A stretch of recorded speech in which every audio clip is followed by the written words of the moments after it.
Médico, você sabia que não precisa encantar o paciente para fidelizar? Encantar até agrada, mas não fideliza. Se você já sentiu que faz tudo para agradar o seu paciente, mas mesmo assim ele não volta ou não segue o tratamento, esse vídeo é para você. Hoje eu vou te mostrar por que agradar não fideliza e o que realmente faz o paciente crônico retornar nas consultas, aderir ao tratamento e gerar uma renda previsível para o seu consultório sem sobrecarga. Sou a doutora Priscila Fiorelli, médica formada e especializada na USP, docente no Einstein, e nesse canal ensino médicos a fidelizar pacientes crônicos, gerando uma receita previsível e sem sobrecarga. Então, se você é médico, já se inscreve aqui no canal para não perder os próximos vídeos. Nesse vídeo eu vou falar como fidelizar o paciente crônico sem precisar encantar ou agradar em tudo. Outro dia estava vendo o livro O Jeito Disney de Encantar Clientes, você já viu? E como tem pessoas que levam isso para o consultório médico, com atendimento impecável, atenção aos detalhes, a magia aí na experiência. E sim, no consultório médico, a gente precisa oferecer essa experiência agradável, uma equipe acolhedora, um ambiente limpo, bonito, organizado, cortesia, um sorriso no rosto também é importante. Mas clínicas instagramáveis e sorrisos treinados não fidelizam pacientes crônicos. A consulta não é um show e o paciente não veio buscar entretenimento. Ele vem em sofrimento, com dúvidas, medos e muitas vezes hábitos que precisam ser transformados para essa saúde melhorar de verdade. Claro que o paciente merece acolhimento, respeito e ambiente agradável. Isso é o básico. Mas o que fideliza não é ele sair da consulta achando que o médico é simpático ou que a clínica tem um ambiente encantador. O que fideliza é o paciente se sentir ouvido e, ao mesmo tempo, conduzido com clareza, compaixão e firmeza para o que realmente precisa para o seu cuidado. Enquanto na Disney encantar é o objetivo final, no consultório encantar é só parte desse processo. O que mantém o paciente voltando e aderindo ao tratamento é a sensação de estar sendo cuidado de verdade. E eu quero saber de você, já sentiu essa pressão de ter que encantar o paciente como se fosse aí um cliente da Disney? Conta aqui nos comentários, porque eu quero ouvir essa experiência. No consultório, o médico precisa ir além desse sorriso no rosto. Ele precisa saber conduzir clinicamente, usando uma motivação gentil. Isso envolve acolher e encorajar. Acolher, que é validar emoções, sem reforçar crenças disfuncionais. Reconhecer o sofrimento do paciente, mas sem confirmar ideias que atrapalham.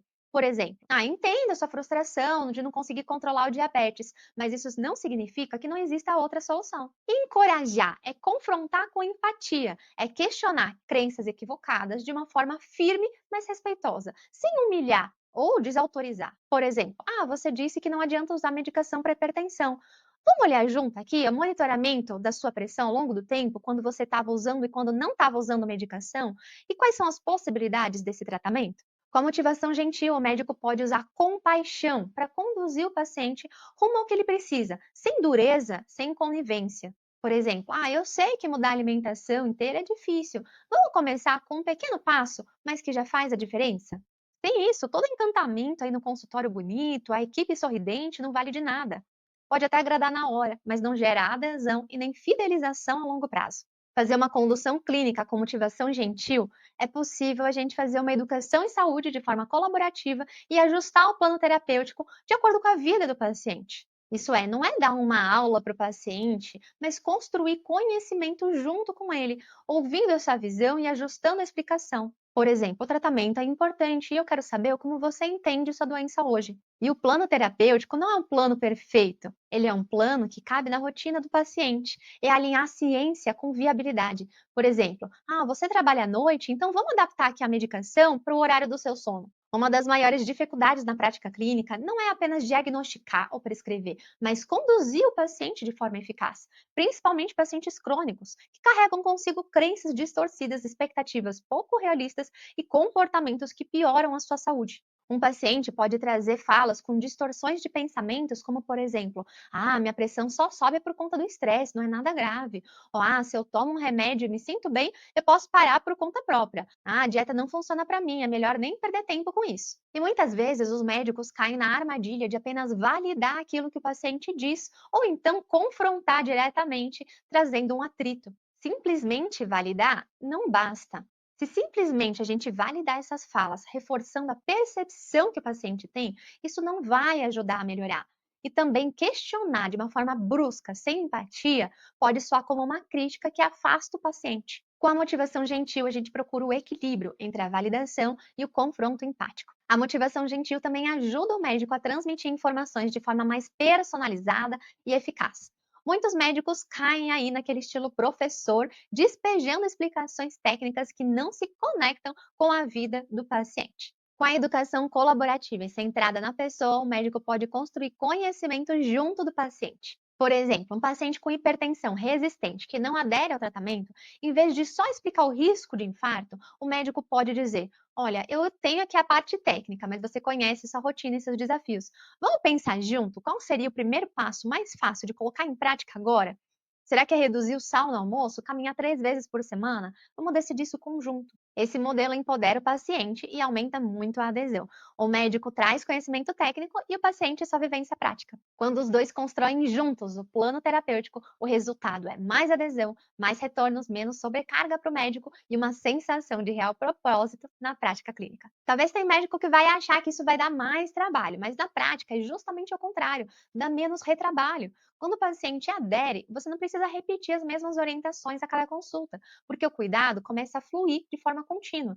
E você pode pensar também que o paciente, ele não vai aceitar nada, não adianta. Mas faz o teste aí para você ver. Às vezes o paciente só está precisando ser ouvido e participar dessa construção do plano de tratamento. Você vai ver que ele vai se sentir dono da decisão também. E quando ele se apropria dessa escolha, a chance de colocar em prática aumenta muito. Não é enrolar consultas de segmento, é entender que cada consulta não é um evento isolado, mas parte de um processo.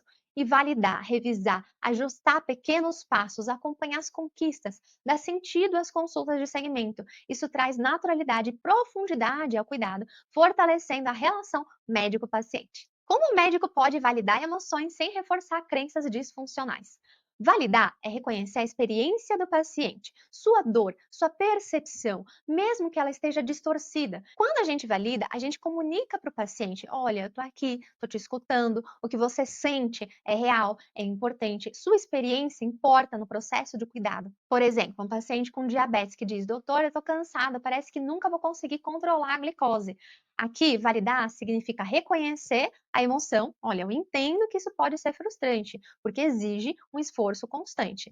Mas olha que importância, a gente está validando a emoção, mas não a crença de que não vai conseguir controlar. Valida a emoção que o paciente tem, mas reforça uma crença para fortalecer o tratamento, de que pode ser difícil, pode exigir esforço, e que justamente por conta disso que você faz um atendimento continuado com o paciente, para poder estar lado a lado e transformar esse cuidado em algo muito mais leve e possível. Mas, se a gente ficar só na validação, a gente corre o risco de virar o que o paciente já encontra por aí, o que os amigos, familiares, até o motorista aí do aplicativo pode falar para ele. Vai escutar, vai concordar, mas não transforma a conduta clínica. E aí o paciente pode até sair se sentindo compreendido, mas continua sem mudar. Por exemplo, um paciente deprimido pode dizer: eu não quero sair do quarto, é melhor ficar sozinho, sem fazer nada. Apenas validar isso seria perigoso. Então a gente precisa validar o sentimento de tristeza, mas não o comportamento disfuncional de isolamento, porque isso vai piorar o quadro. Como que o médico pode fazer confronto empático? O confronto empático é quando a gente traz um questionamento com sensibilidade para ajudar o paciente a examinar suas crenças e abrir novas perspectivas sem que ele se sinta julgado. Por exemplo, um paciente diz: eu sou um fracasso, eu não consigo perder peso, não adianta tentar.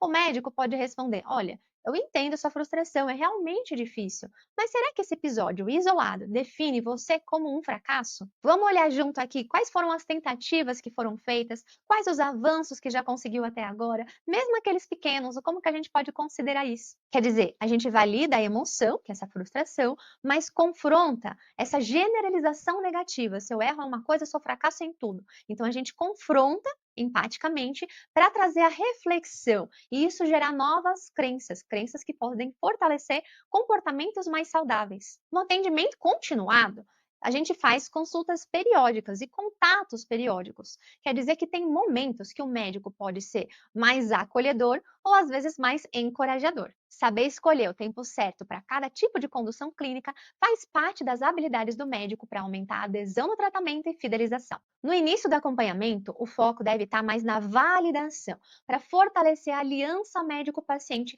e criar confiança, criar vínculo. Já nas consultas de segmento, ao longo de um programa de acompanhamento, ao longo de sessões de acompanhamento, nas fases intermediárias avançadas do tratamento, onde já existe um vínculo, o médico pode trazer mais questionamentos, questionamentos mais desafiadores e propor mudanças de verdade, para ajudar a fazer mudanças de hábito, aderir no tratamento e enfrentar crenças disfuncionais. Esse movimento cria um processo progressivo de engajamento, em que o paciente primeiro se sente ouvido e respeitado e depois se abre para as mudanças. E no fundo, todo mundo pode validar, amigos, familiares, colegas, mas o médico precisa ir além, usar a validação como ponte para aplicar esse conhecimento clínico, estratégias de adesão e confronto empático para realmente transformar a vida do paciente. Por isso, convido você, na sua próxima consulta com um paciente crônico, escolher uma fala do paciente para validar a emoção. Olha, eu entendo que isso pode ser difícil.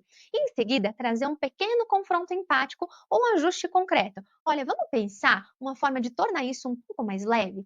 Isso cria o equilíbrio entre acolhimento e encorajamento. E já começa a mudar a forma como o paciente enxerga o cuidado e a própria consulta médica. O médico não está aí para entreter o paciente ou apenas fazer o paciente gostar da gente. A gente está ali para guiar o paciente, guiar em um processo de cuidado, que muitas vezes envolve frustração, disciplina e mudanças difíceis. Por isso que na consulta a gente precisa equilibrar o acolhimento e o encorajamento para a gente poder ter empatia, direcionamento, e esse equilíbrio gera mais resultados e também fidelização. Se esse conteúdo fez sentido para você, eu quero te convidar a entrar na minha lista VIP de médicos.